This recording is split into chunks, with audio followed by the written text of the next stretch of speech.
सद्गुरुदेव भगवान की जय। श्री सीताराम सरकार की जय। श्री राधा रमण लाल की जय। श्री गौरी शंकर महादेव की जय। सभी दर्शकों और भक्तों को कोटि कोटि प्रणाम। सबको प्रेम भरा जय जय श्री राधे, जय जय श्री सीताराम। जितने भी साधक हैं, जो साधना में रत हैं,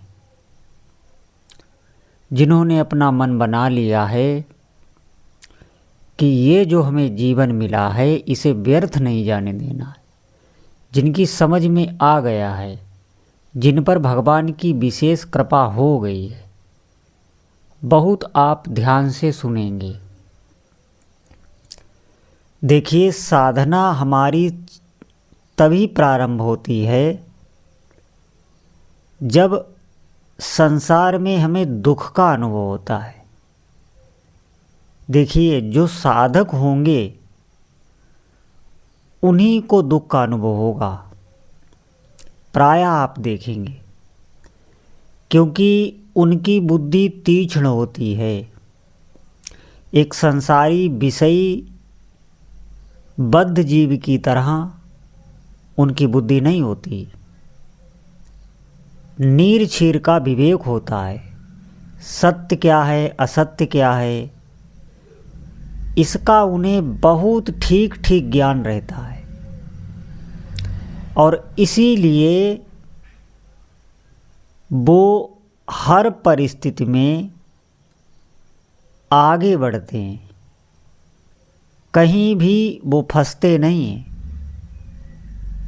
कहीं भी भगवान के भजन के प्रभाव से ऐसा विवेक जागृत हो जाता है। जैसे एक विषयी पुरुष जिन वस्तुओं में, जिन व्यक्तियों के आकर्षण में अपना पूरा जीवन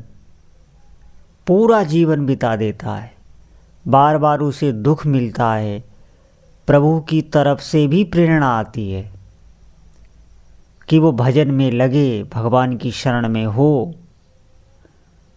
लेकिन वो जानबूझकर नहीं चलता। क्यों? क्योंकि पूर्व में ऐसे कर्म बन चुके हैं जो अब उसको भोगना ही है। आगे का उसका जो भविष्य है, जो उसकी सद्गति होनी थी, वो दुर्गति में बदल जाती है। लेकिन एक जो साधक है,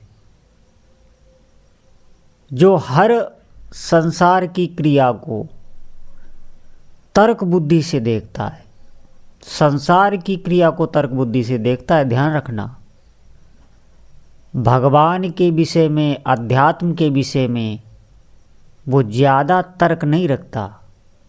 वहाँ उसे सहज में ही विश्वास हो जाता है, क्योंकि जो धरा साधना से बननी चाहिए वो उसकी बनी हुई है। कई जन्मों का वो भक्त होता है, ये ध्यान रखना। अगर आप भगवान के नाम जप में लगे हुए हैं तो आप इतना समझ लें कि पूर्व जन्म में आपने साधना की है, आपने भजन किया है। तो कब तक हम ऐसे चलाते रहेंगे? इस जन्म में हमें पूरा प्रयास करना है। कई जन्मों की साधना है, तभी आप जप में लगें, आप ध्यान रखना। नहीं तो आप उनको भी देख लें जो बिल्कुल बहिर्मुख हैं और खूब उन्हें पता है, कोई विषय साथ नहीं जाने वाला, कोई क्रिया साथ जाने वाली नहीं, कोई व्यक्ति, धन, संपदा, वैभव कुछ जाने वाला नहीं।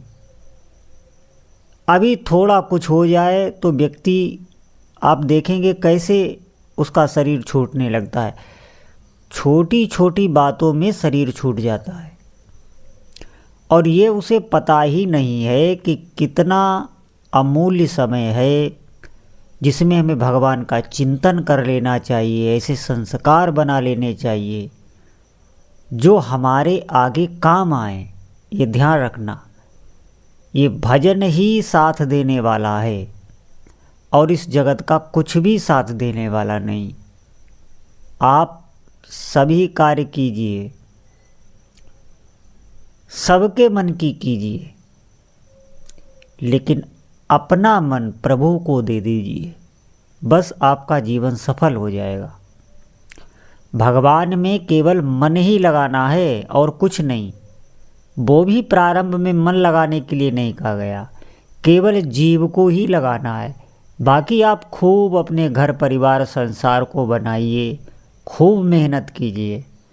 संसार को आपका मन नहीं चाहिए, ये ध्यान रखना। आप घर में कह दें कि हाँ हमने आपको मन दे दिया और आप 2 पैसे का काम ना करें तो सब निकाल कर आपको बाहर कर देंगे। क्यों? क्योंकि उनको आपका केवल मन नहीं चाहिए, उनको चाहिए कि आप उनका सहयोग करें, शारीरिक श्रम करें। उन्हें आपका मन नहीं चाहिए, मन तो केवल प्रभु को ही चाहिए। इतनी बात हमारी समझ में नहीं आ रही। अभी प्रारंभ में हमें मन भी नहीं लगाना, हमें केवल जिह्वा से उनका नाम रटना है, क्योंकि प्रारंभ में मन लगेगा भी नहीं। अगर मन लगने लग जाए तो सारी बात ही ना बन जाए, फिर इतने सत्संग की आवश्यकता नहीं। क्योंकि मन एक बार लग जाता है प्रभु में, फिर वहाँ से हटता ही नहीं। क्यों? क्योंकि ये ठीक जगह लग गया, जहाँ इसे लगना चाहिए वहीं ये लग गया। तो हमें बार बार प्रभु के नाम का स्मरण करना चाहिए। जितना हो सके अधिक से अधिक जीव से आप नाम रटिए। सभी आध्यात्मिक स्थितियाँ भगवान नाम जप से ही प्राप्त होती हैं और कोई साधन नहीं।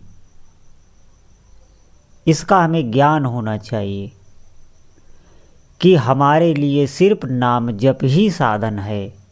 और आप जीव से नाम रटें, सभी संसारिक कार्य करें, कोई मनाही नहीं। लेकिन नाम को स्मरण करके, आप घर से बाहर जा रहे हैं, आप दुकान पर जा रहे हैं, व्यापार नौकरी पे जा रहे हैं, तो नाम स्मरण करते हुए बार बार नाम का स्मरण करें। बार बार जब आप अभ्यास करेंगे, स्मरण करने का अभ्यास करेंगे, तो नाम जब फिर सहज में होने लगेगा।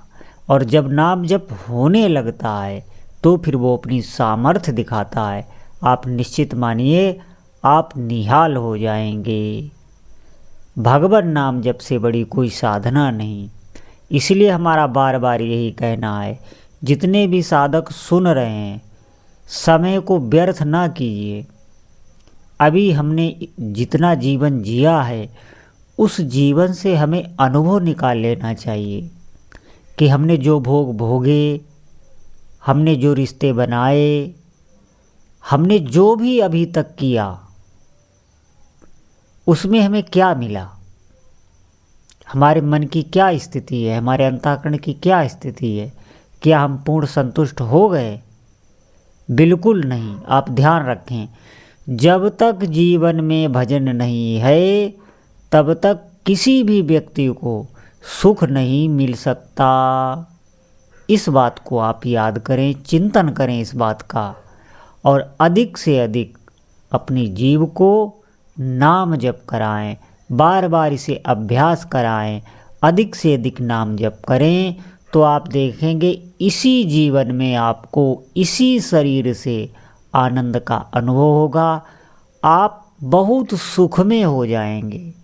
बिल्कुल आपके लिए समय ठहर जाएगा, इतने आनंद में आप रहने लगेंगे, लेकिन किसी को पता भी नहीं चलेगा। क्योंकि साधक जितना साधना में आगे बढ़ता चला जाता है, उतना सजग होता चला जाता है और अपनी साधना छिपाने लगता है। तो जितने भी साधक सुन रहे हैं, वो आज से ही अधिक से अधिक भगवान नाम जप करें। बोलो जय जय श्री सीताराम।